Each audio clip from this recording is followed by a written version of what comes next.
Doing More is brought to you by SDCCU. It's not big bank banking, it's better. Feeding San Diego, ending hunger through food rescue. And Procopio, San Diego's largest law firm, committed to community, representing San Diegans for more than 75 years.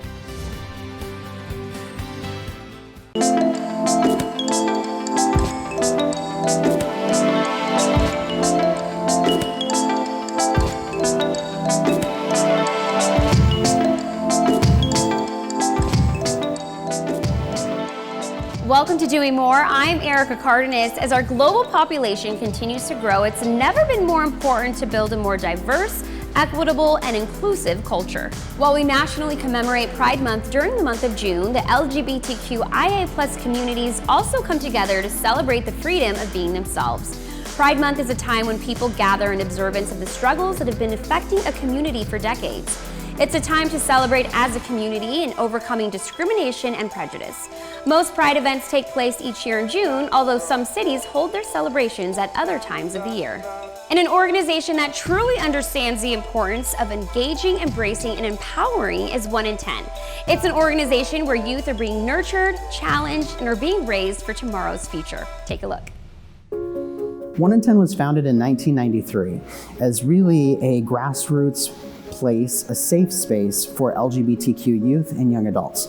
For those of you that remember the 90s, it wasn't a time where someone could really be out in their school, in their daily life, and so this was a place where folks could come together and find community in a safe way.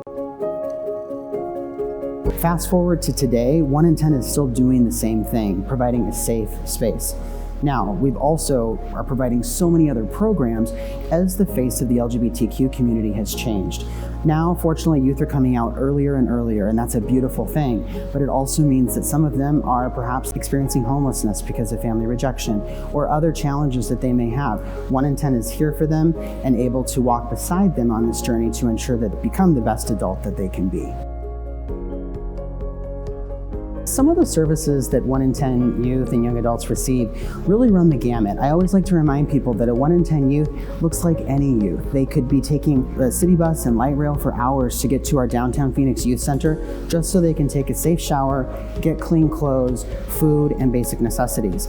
They could also be dropped off by their supportive parent because they just want to find community and be around other youth just like them. So our programs have to respond to that entire gamut of need. At the end of the day, though, what I have found so interesting in my 7 years with the organization is that all of these youth, regardless of their background, really have the same need of needing to see other people like themselves and finding community. That's the real secret of 1 in 10, is providing that safe space that allows for the youth to come together and really support one another. Homelessness across America is frankly an epidemic at this point. For youth experiencing homelessness, it's even worse. Youth experiencing homelessness are defined as ages 18 to 24. Through our supportive housing program, POND, we're able to quickly get them rehoused in an apartment home in the community that they want to live in, and then we provide all the wraparound services, including our incredible navigation team that helps them to create budgets, to understand what they should be buying for food, and all of the different pieces that they still need to develop into as they become young adults. And then with the ultimate goal of graduating to independent living in 6 to 12 months, and then they are out on their own, but we are still there to support them until the age of 25. 1 in 10 staff members really take the cake in terms of they show up each and every day ready to help our young people, support them, and really work to amplify their voice. We are not the voice of our youth. Our youth have incredibly strong, loud voices, but 1 in 10 and our incredible staff are here to assist and again, walk beside them to ensure that they have everything that they need. 1 in 10's mission is to serve LGBTQIA+ youth and young adults ages 11 to 24 and enhance their lives by providing empowering social and service programs that promote self-expression, self-acceptance, leadership development, and healthy life choices. For more information, go to 1in10.org. I'll be back with more on Doing More right after this. Welcome back to Doing More. We're here at 1 in 10 celebrating diversity, equity, and inclusivity during Pride Month. Did you know 1 in 10 has a housing program called Promise of a New Day, or Pond Housing Program, and provides housing solutions for LGBTQIA+ and allied youth ages 18 to 24 who are experiencing homelessness. The housing program is supported through resource navigation from their housing specialists. They also make a connection with shelters and housing programs supported by the community. The 1 in 10 housing specialist will assist with the filing of the Promise of a New Day or POND application. For more information, head over to the website. Teaching during a worldwide pandemic has been challenging, but it's also put a spotlight on the resiliency, creativity, and the talent of San Diego County's teachers. Take a look. It is quite an honor for you to be recognized by your peers. And that says a great deal about who you are and how you show up every single day for our students, for our families, and for your colleagues. I think that this, for you, should be a tremendous honor. Thank you for all you do. Thank you for making a difference. Congratulations for what you do. And so we have elementary, middle, and high school educators of the year, teachers of the year. Congratulations to all of our teachers of the year. It's just trying every day to do better. I mean, our teachers work so hard. I know a dozen teachers of the year at my campus right now, but it's the fact of just trying to do better each day with each lesson, with each interaction, and it's great to be recognized, and of course it's an honor. So. I don't know if I have perfect words for it, but it's a pretty incredible process to have to be self-reflective about what we do every day. Most times I put my head down and I go to work and I'm working with 24 kids within a classroom, and this has allowed me a broader spectrum of what I do every day. It's been pretty incredible.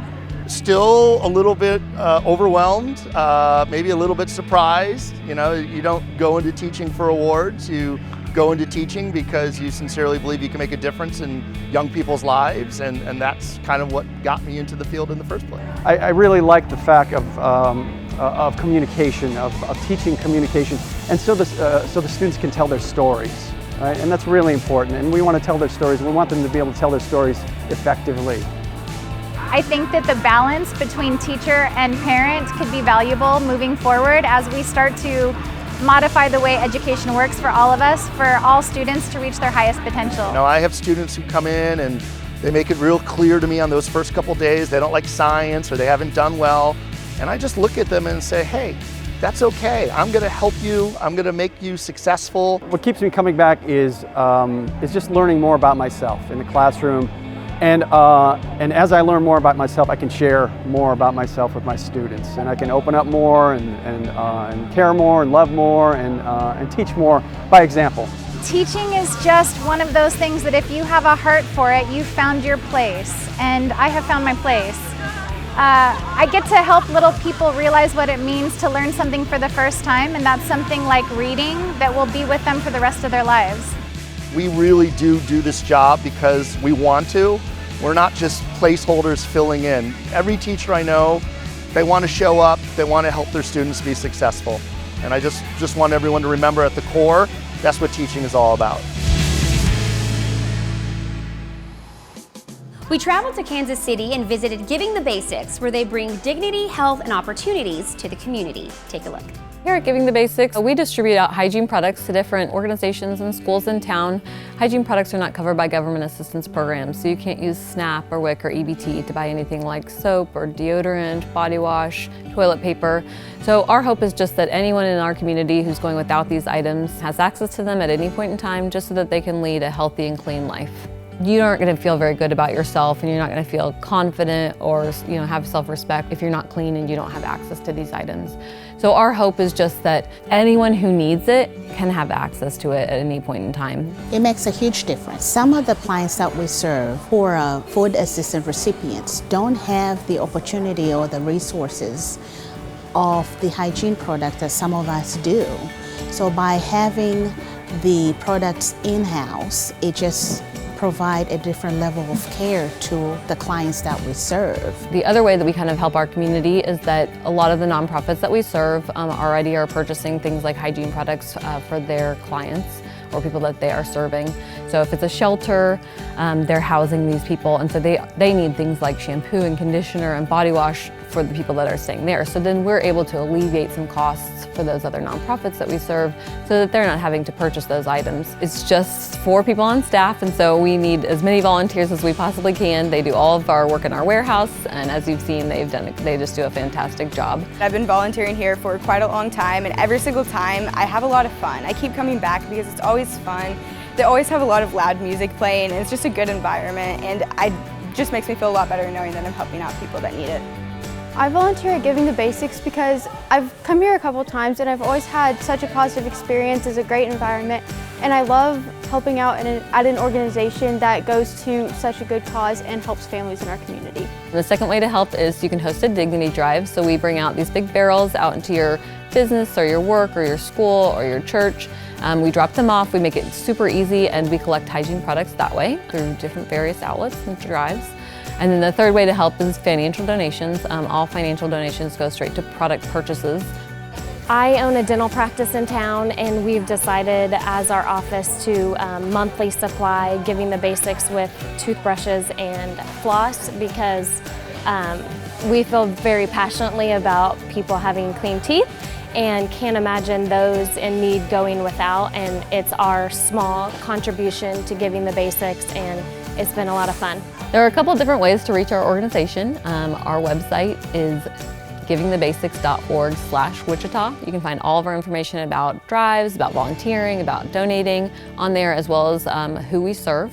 If you want to send us an email, you can send an email to wichita@givingthebasics.org, and we are happy to answer any questions that you have. Giving the Basics understands that hygiene products help students avoid being rejected or bullied, and it allows them to attend school with their heads held high, which better prepares them to learn. Become part of the solution by visiting their website. What a great way of doing more. Don't go away, we'll be right back. Doing More is brought to you by SDCCU. It's not big bank banking, it's better. Feeding San Diego. Ending hunger through food rescue. And Procopio, San Diego's largest law firm, committed to community, representing San Diegans for more than 75 years. Welcome back to Doing More, where we shine a light on the good things happening in our communities. We're here at 1 in 10 celebrating diversity, equity, and inclusivity during Pride Month. Diversity is a natural state of being for the human race. In fact, it's what our survival depends on. And so it's important to recognize that diversity is absolutely fundamental to our surviving, but it's also absolutely key to a thriving humanity. Bringing together people of various backgrounds with different life experiences can generate ideas or perspectives, which in turn makes this world a better place. And one organization deeply committed to awarding and celebrating diversity, equity, and inclusivity in the workplace is Cox Communications. Take a look.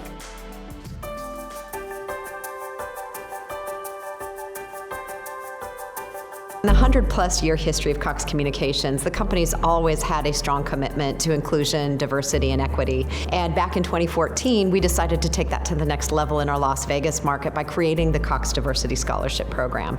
And flash forward now, it's 2022, and we've expanded that program to the Arizona markets as well. So we now have this program covering all of our Southwest region. And I'm planning to go to Harvard University. University of Texas at Dallas. Major in economics at UNR. SUU, Southern Utah University. I'm Lindsay D. Davis, and I attend Estrella Foothills High School. I've been admitted to University of Arizona's W.A. Franke Honors College. I'm going in as a declared neuroscience and cognitive sciences major. I went to dual major in psychology and have an emphasis or a minor in computer science. Hi, I'm Jimmy Soshin, and I'm a Cox Diversity Scholar. The scholarship means a lot to me. It's going to help fund studying abroad and also my education here at the University of Arizona. I'm studying physiology here, and I'm very excited. I'm Joshua Soshin, and I'm a Cox Diversity Scholar. This scholarship will give me the ability to focus on my education, and it means a lot that I'm recognized for my hard work and giving back to the community. The way the Cox Diversity Scholarship works is that a student has to be a graduating senior from high school with at least a 2.5 GPA and a demonstrated commitment to leadership and community service. And we partner with some of our best local nonprofit organizations that represent ID&E to help us select the winners. We also utilize our own Cox employees as volunteers to help in the selection process as well. It really means a lot to me that from all these people, I was one of those that was chosen, that I stood out, and it means a lot to have others see me in such a way. Knowing that people out there see the things I'm interested in and what to do and are giving me a thumbs up and go ahead for that, and would support me in that. It's amazing. I'm going to Loyola Marymount University. At UNLV, and I'm going to major in biology. Going to UNLV and studying in accounting. Cox has long had a commitment to inclusion, diversity, and equity, not just in our employment and in our community giving and engagement, but also, as we've now discovered with the Diversity Scholarship, is helping those kids that represent those diverse backgrounds and diverse organizations to achieve the most that they can. And by being able to go to college, this is just one small piece that we can do to help them along their educational journey, and it ties exactly into Cox's core values. Cox Communications and San Diego Oasis have teamed up to make learning technology affordable, accessible, and designed to meet specific needs. Check it out.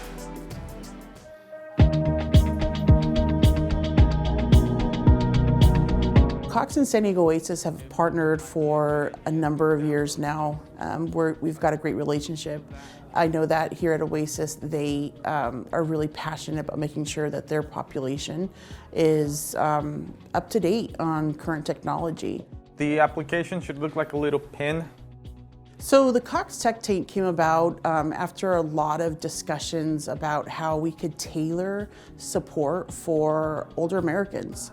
They could come to Oasis, and Cox at the Tech Tank would be able to support them with any questions that they may have had at their speed in an area that's comfortable for them. And then you have to go until you find privacy. Right now, technology is such a desired topic for older adults and people in general, but specifically older adults, especially after the pandemic. We realize that there's a big gap in helping these folks learn what they need to know to connect to family, friends, doctors, other people in the community. So this partnership is allowing us to provide that technology learning that people desire. It gives people the opportunity to have hands-on application, have their questions answered in one-on-one sessions so that they can have that individual time. We have these wonderful demonstrations that people can come in and learn about things just that everyone wants to know. Internet, streaming services, stuff that gets you through your everyday life. What we talked about is Lyft and Uber. When I grew up, we had a bat and a ball and a glove, and we went out in the field. That was our recreation. Nowadays, kids are doing this. It's just the way it is. That's where we have evolved. And you can become conversant here when you take courses like are offered here and expose yourself to the high quality of information imparted as well as the instructors. Okay. All right, so we'll go back to search here. Yeah, but when you're using maps, it's important that you push that button because that button is red right now. It should be blue. That's our present location. Yes. I help the members that come in here with specific questions or issues that they may have with technology, and I can give them individual one-on-one help. I can also do workshops that are focused on a single topic like Google Maps, Bluetooth, Uber, and go over them how to use the application. Our goal at Cox is really to make sure that we're building connections that are meaningful. And what we wanted to do at the Cox Tech Tank is we really wanted to make sure that no one was left behind and that they can continue making those important connections.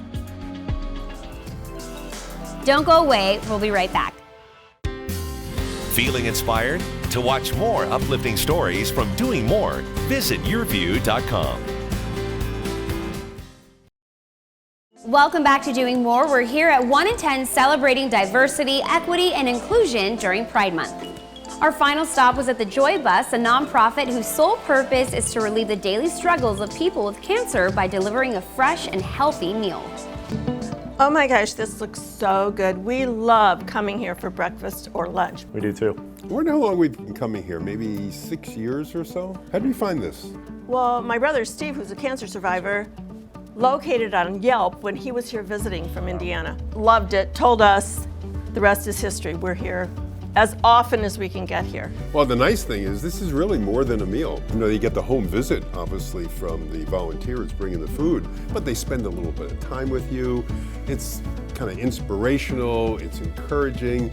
When you deal with cancer patients, and I've been a cancer survivor myself, that whole time period during treatment is so critical to have you stay positive.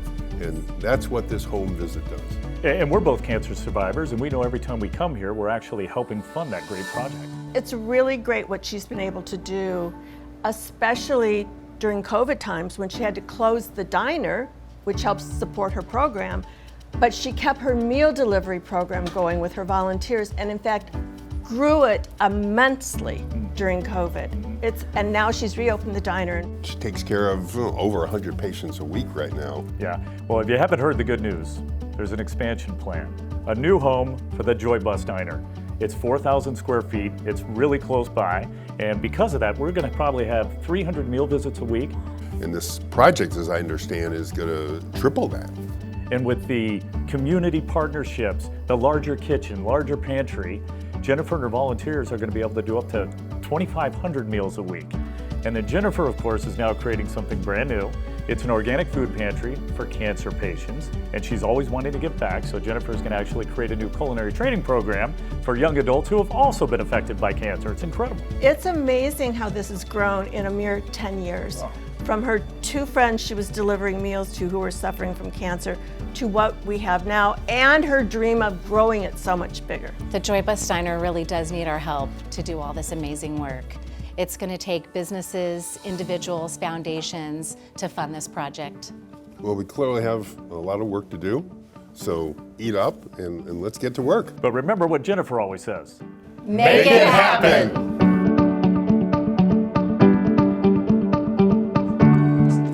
I want to thank 1 in 10 for having us today as we celebrate diversity, equity, inclusion, and most importantly, love. During the month of June, Americans come together to celebrate Pride Month and to raise awareness of the LGBTQIA+ community. It's an important annual event that can be fun and lighthearted, but also carries heavy and somber memories of painful exclusion past and present. Although small, it's a significant step in demonstrating the strength and efforts in advancing diversity, equity, and inclusion. So let's keep embracing love. I'm Erica Cardenas. See you next time.